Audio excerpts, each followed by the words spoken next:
Ça fait 2 ans que je suis mariée et jusqu'à aujourd'hui, je suis toujours vierge.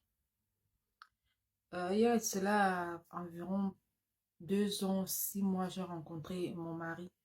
Et c'était un mec très gentil, il me faisait beaucoup de cadeaux. Et quand je lui ai dit que j'étais vierge, il a commencé vraiment à prendre soin de moi comme une princesse. Il me disait, je vois que tu te respectes beaucoup en tant que femme. Et donc, j'ai décidé de te rendre ce respect-là, d'honorer ce respect-là en fait, de récompenser ce respect-là en t'épousant avant de te toucher. Donc, je ne veux pas, je veux pas te faire du mal, je veux pas te dire que oui, on va aller ensemble et je vais t'épouser plus tard. Donc, je préfère que les choses se passent normalement. Et moi, j'étais toute contente parce que je me suis dit, enfin, j'ai trouvé un homme qui me comprend. Parce que tous les autres que j'avais eu jusque-là, c'était du genre, ouais, tu crois qu'on va attendre jusqu'à quand? Parfois, ils acceptent. Mais quand on m'invite à la maison, ils ont toujours tendance à forcer, ils essayent quand même. Et puis, au bout de 2 ou 3 mois, ils préfèrent se séparer. Ils préfèrent qu'on se sépare. Donc, j'étais contente. Je me suis dit, enfin, Dieu a béni mon attente. Et voilà, j'ai trouvé l'homme de ma vie. L'homme qui va m'épouser, c'est lui qui va me dévierger. Donc, on a parlé, les familles se sont rencontrées et on a tout fait. Et puis, on s'est mariés. Maintenant, après le mariage, on avait pris l'hôtel où on devait passer la lune de miel. On avait payé 2 nuits. La première nuit, après, quand les invités sont partis, quand nous sommes allés à l'hôtel, il m'a dit non, il est trop fatigué, il ne peut rien faire, donc d'attendre le lendemain. Il m'a dit c'est mieux qu'on dorme seulement. J'ai dit ok, il n'y a pas de problème. Et après, la deuxième nuit, on était là ensemble. Mon jeûne, j'ai même essayé, mais il me disait bon, c'est mieux la nuit. Bref, il tournait, il faisait des trucs, il essayait de me distraire. Et vers 20 heures comme ça, il est sorti. Je lui ai dit mais tu vas où? Il me dit que non, il s'en va charger le téléphone, il a un appel, il a oublié et tout et tout. Qui descend juste en bas de l'hôtel. Et donc, il est parti. 22h, 23h, il n'est pas arrivé. J'ai même commencé à m'inquiéter. Je l'appelle, il me dit non, il a un ami qui a appelé pour un business et tout, mais qui va arriver, il va arriver un peu tard. Il me dit de dormir. Comme ça, il est arrivé, je ne sais même pas quand est-ce qu'il est revenu. Il est venu se coucher tout doucement et c'est seulement le matin que je me rends même compte qu'il était là. Et donc, maintenant, dans le matin, je me suis mise à bouder. À un moment, il me demande ce qui ne va pas. Je lui ai expliqué que euh, je, je te désire. Tu es mon mari maintenant, je t'aime depuis longtemps. Et quand il y a amour, forcément, il y a attirance. Mais je me retenais avant parce que c'était le mari. On s'était pas encore marié. Donc maintenant, quand c'est marié, c'est normal que je vais être avec mon mec. Et il me dit, mais quelque chose que tu n'as jamais goûté, pourquoi est-ce que tu es si accro? Pourquoi est-ce que tu fais que mettre la pression et tout? Je dis, mais j'ai jamais goûté, mais ça veut pas dire que j'ai jamais eu envie. Maintenant que c'est là, maintenant que nous sommes mariés, on doit faire. Il me dit, donc il me calme, il me rassure, il me dit que ne t'inquiète pas, on va faire la nuit. Cette nuit, on va se rattraper.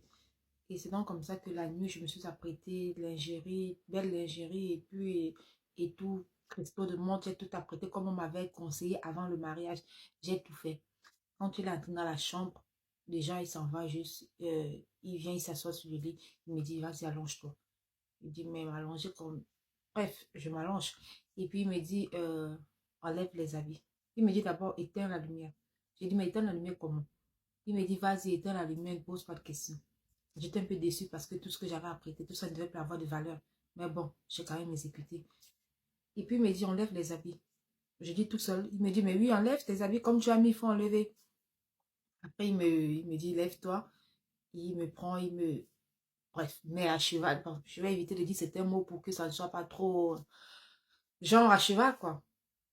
Et après, je ressens un truc bizarre, un mouvement bizarre que j'ai pas trop compris. Et au bout de quelques secondes, il me dit, allonge-toi. Je m'allonge. Il me dit, mets-toi sur le côté. Et je sens, il refait encore un autre mouvement que j'ai toujours pas compris. Et c'est comme s'il essayait de prendre quelque chose pour mettre. Je dis, mais ça, c'est quel mouvement qu'il a? Je sens comme s'il tirait quelque chose sur lui pour ramener vers moi. Je comprenais pas ce que ça veut dire. Et après, je me dis, bon, peut-être, comme il n'y a pas eu préliminaire, peut-être il ne s'est pas levé. Donc, j'essaie d'envoyer la main pour dire, je vais un peu toucher, essayer de caresser le truc. Et puis, il y avait bien les deux boules qui sont censées être. Mais ce qui est censé être maintenant, qui est censé pénétrer, il n'y avait rien. Parce que déjà, même, je m'attendais à sentir quelque chose de dur quand il était là, mais je ne sentais rien. Et quand j'envoie la main, je sens juste comme à côté des deux boules, un peu comme s'il y avait un petit point. Et tout effrayé, j'allume, je regarde, mais je vois un petit truc qui n'a même pas la taille de mon petit doigt. Un petit truc, dont un peu. Quand je lui pose la question, il me dit, comme il est né, c'est comme ça que c'est resté, ça n'a plus jamais grandi. J'ai dit, mais pourquoi tu ne m'as pas dit ça avant? Pourquoi tu ne m'as pas montré? Pourquoi tu ne m'as pas dit ça avant le mariage? Il me dit, bon, de toute façon, c'est la raison pour laquelle il a insisté de m'épouser. C'est pourquoi il a voulu m'épouser. Quand il a appris que je suis vierge, il s'est dit que bon, c'est une bonne occasion parce que les filles qui ont déjà eu des rapports, ça ne peut pas leur convenir. Mais comme je n'ai pas encore eu de rapport, je ne suis pas habituée à quelque chose d'autre. Donc, je dois me contenter de ça. Me contenter de ça comment? Il y a même d'abord quoi? Tu fais des trucs. Donc, en fait, c'est ça qu'il essaie en train de tirer pour ramener. Mais ça n'arrive même pas aux lèvres. Ça ne peut même pas me déviger. Ça ne peut même pas, ça n'arrive même pas aux lèvres. Il me dit, mais non, il ne faut pas me quitter. Je vais te rendre heureuse. Tu vas me rendre heureux comment? Question. Comment? Et sa femme, son ex-femme, avant de partir du mariage, elle est partie avec un enfant de 5 ans. Quand je lui demande, il me dit que c'est son enfant. Que son enfant, tu as fait comment pour faire l'enfant? Tu as fait comment pour faire l'enfant? Et puis maintenant, ça fait 2 ans qu'on est mariés, la famille, sa famille qui ont fait que m'envoyer des médicaments. On m'appelle dans la famille, on me dit, on ne sait pas s'il y a un problème, viens, on va t'aider et tout. Il me demande de ne pas dire à la famille. Et maintenant, dans la famille, c'est moi qu'on prend comme stérile. On me dit, ouais, je ne vais pas accoucher, peut-être je vais profiter de ma jeunesse, des trucs comme ça. Et il m'interdit de le tromper. Et c'est plus facile pour lui de contrôler parce qu'à tout moment, s'il fait peut-être chaque fin du mois, il contrôle. Il envoie les doigts pour regarder si j'ai été des vieux jours. Parce qu'il sait que forcément, si je suis allée avec quelqu'un d'autre, ça sera ouvert.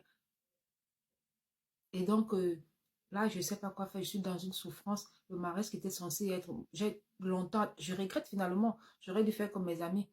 Ça sert à quoi de te marier maintenant et vivre une situation pareille? Et en plus, il contrôle parce qu'il ne veut pas que je le trompe. Il contrôle à tout moment. Et je ne peux pas faire autrement. Sinon, il saura qu'est-ce qu'il faut faire.